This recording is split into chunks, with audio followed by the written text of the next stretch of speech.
Colorado Congressman Ken Buck testifies as part of an effort to keep former President Donald Trump's name off the primary ballot in our state. 6 Colorado voters filed the lawsuit. Good evening, I'm Karen Lee. And I'm Michael Spencer. Colorado is not alone in this effort. A similar trial started today before the Minnesota Supreme Court. Both challenges say that Trump should be barred from the ballots because of his actions leading up to the January 6th attacks on the Capitol. Political specialist Sean Boyd joins us now. Yeah, and Sean, Congressman Ken Buck, we know, appeared by video link today. Right, and most of his testimony centered on the January 6th committee. Petitioners have pointed to the committee's report, which found former President Trump incited an insurrection on January 6th as evidence he is ineligible to run for office. But Buck, a former prosecutor, insists the committee was stacked against Trump and was seeking political gain, not the truth.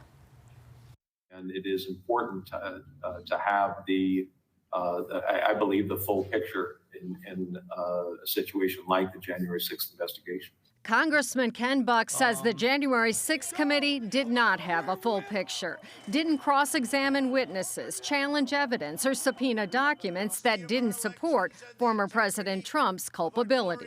It's like going into a courtroom as a prosecutor and not having a defense counsel or defendant. I think in order to be able to judge someone's culpability, you've got to be able to hear both sides of the story. And in this case, there was not another side.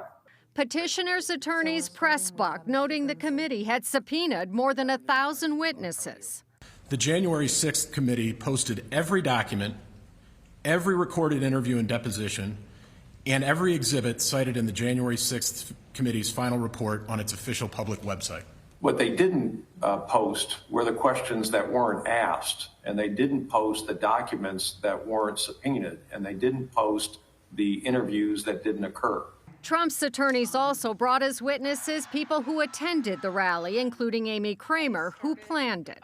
These are patriotic, freedom-loving citizens. I mean, these are happy people. And as you were listening to President Trump, did you get the feeling that he was telling people to storm the Capitol? Absolutely not. Kramer says Trump used the term fight metaphorically. Petitioners' attorneys argue videos tell another story.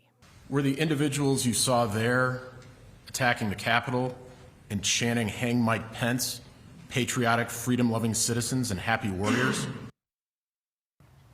The trial has been mostly civil, but turned heated briefly today. Trump's attorneys accused the other side of turning the trial into a circus by asking Buck why he believed Republicans were downplaying January 6th and lying about the election being stolen.